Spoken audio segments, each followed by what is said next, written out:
Wow.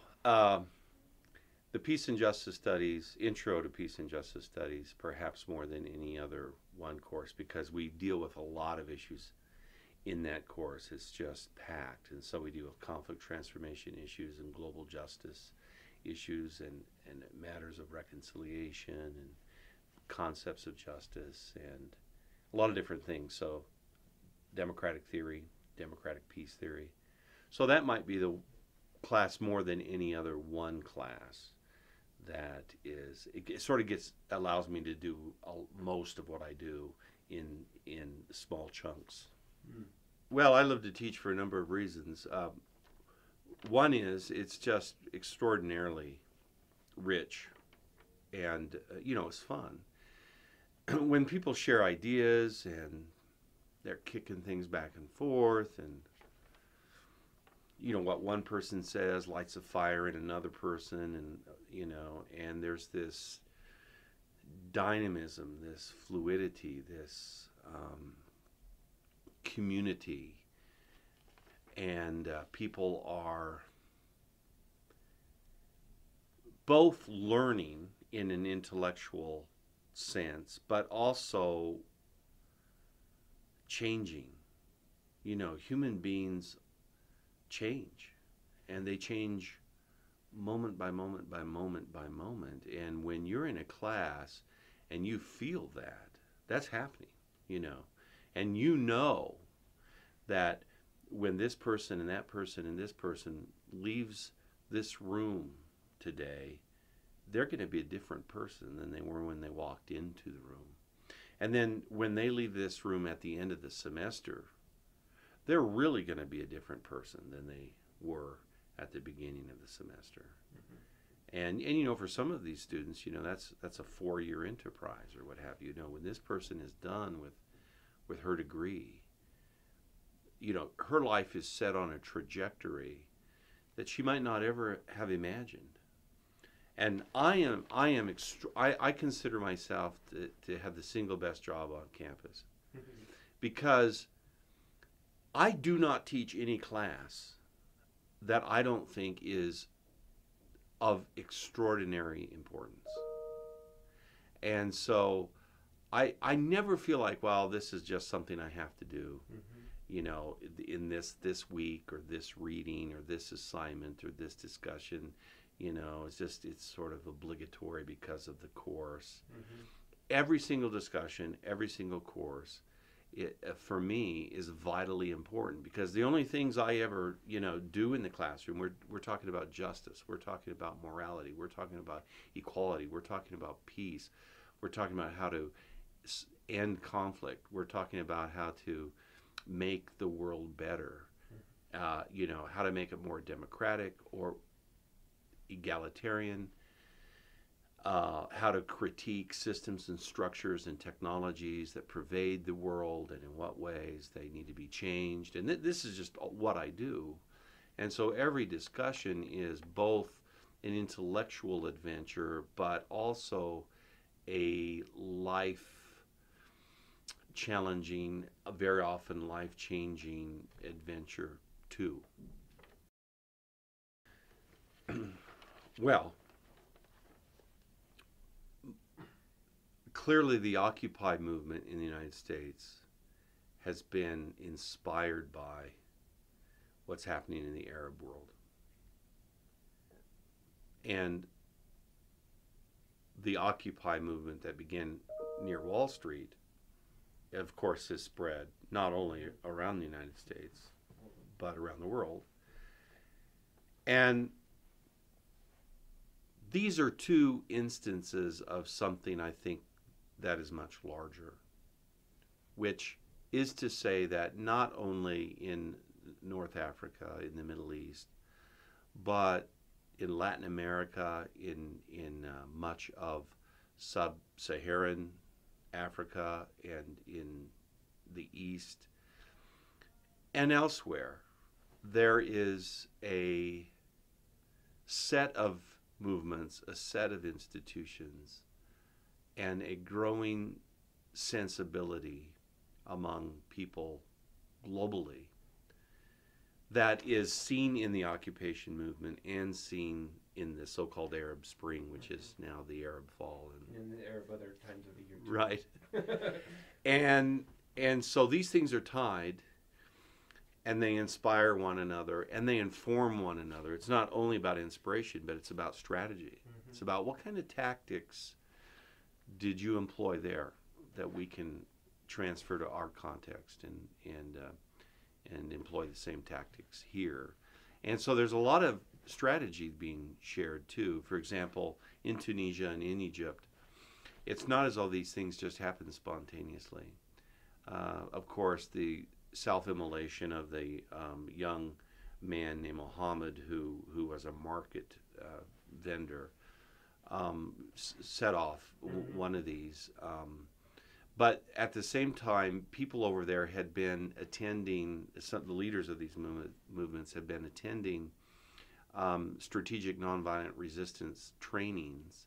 They had read Gene Sharp's work and so on. And so, to answer your question more directly, and all of this, I think, is all of it taken together, a very, very exciting moment in history. We'll see what happens, of course. It's too early to begin to make pronouncements about its demise or about its world-changing historical effect. But I do think that the movement that I'm describing just in one word, a movement of democratization, is it is substantive enough now to give us a sense of promise, to give us a sense of possibility, and to think that actually it may really change things institutionally, legally, politically, economically, in the sense that the future may be more fair, more just, more peaceable, more democratic, more egalitarian than the present is. I wonder, something that I'm wondering about this is, does it seem to you as though this was sort of like he says in A Streetcar Named Desire, this was a date we had from the beginning of the Industrial Revolution, and even before. As long as there was an exploitative group and a group that was exploited, as long as that power dynamic is in effect, is this sort of thing inevitable until that changes? I think that in the long run, here I'm agreeing with, Martin Luther King, and who said, the arc of the universe bends toward justice. Of course, he took that from someone else, but it's a sentiment that exists in many forms, from Hegel to Marx to the New Testament and so on. And I agree that in the long run, grave injustices will not stand. But when I say that, I do not mean to communicate a sense of an inevitability, as though we don't have to do anything. As though we can sit back and history's going to play itself out, and in the end everything will be good, regardless of what we do. This has always been the worry of people who... The fierce urgency of now. Yeah. So I do think that there are certain inequalities, certain injustices, certain structures of violence that are not sustainable. And they're not sustainable not because people will suddenly become saints. It's not because something's going to happen, some spiritual revival is going to make us all far better people than we have been up till now. I think that we can calculate a better future based upon something as ordinary as self-interest.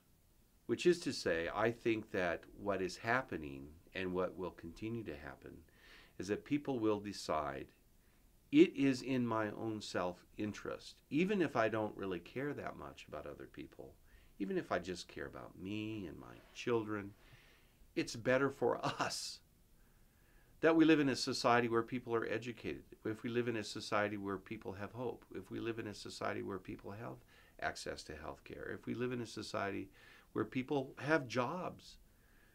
That's just better for me. Mm-hmm.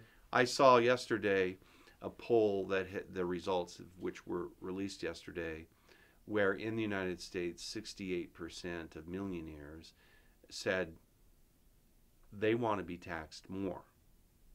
Now, frankly, I was surprised it was as low as 68%, whereas the pundits on the show were surprised it was that high. But I think that if that polling continues to happen, that number will go up.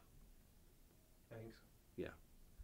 And, you know, we live in a radically inegalitarian society, and in societies that are already more interested in people paying their fair share to make the commonwealth better, that number's higher than that, I guarantee you. So it's not that these 68% of millionaires in the United States suddenly, had some kind of epiphany. It's because they look at the future and they know what current circumstances are going to bring, and that's not what they want. And so I think there are, well, first of all, let me say there's a body of research that is very substantial that, analyzes, interrogates, and explicates this very thing I'm saying. That is to say that there are a lot of reasons why people, based in very self-interested, on very self-interested grounds, want really quite significant changes in our politics and our economics. I mean, to say that we want to conserve what we have and that doing business as usual is good enough is a proposition fewer and fewer people endorse. I think so, for the reasons I just specified. That is to say, I think that people are, as a country, we're heading to a place where an ever larger number of us are going to simply see it as a moral and practical necessity to be the kind of people we want to be, to have the kind of future we want to have, to secure for our children what we believe they should have available to them. We're going to have governance that fits, government that is up to the task. And so that's going to be something like what we had in 1932. That reminds me of a song written by a folk singer named David Rovics about the Occupy movement. It's entitled We Will Stand, or We Will Stay, We Will Stay. And one of the lines is, we haven't had a good government since 1932. And that's why. That's why this occupation movement is what it is and becoming what it's becoming. Because if you've had enough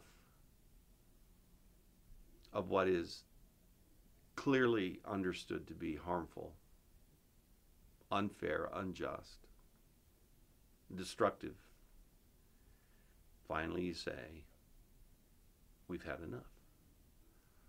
And, the Tea Party's about that too. Yes. Mm-hmm. And that's something I think people on the left don't always understand. People on the left disagree with the prescriptions given by people on the far right. But some, in respect to the descriptions, there's some agreement. Yeah, I think we see the same thing happening, and depending on our ideological approach, we just have a different boogeyman. Yeah.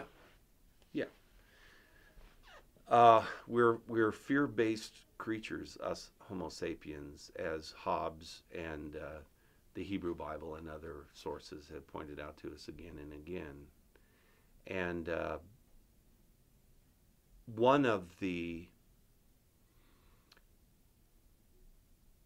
goods of a decent society is that it transcends fear.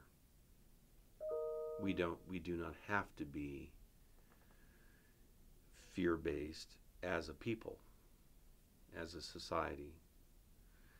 Even if persons as individuals have their own sorts of insecurities, collectively we can find ways to transcend fear. And, we live at a moment in history in this country where fear-mongering has become sophisticated and ubiquitous. And, there are people who are tired of that. And they're going to resist it and may very well overcome it.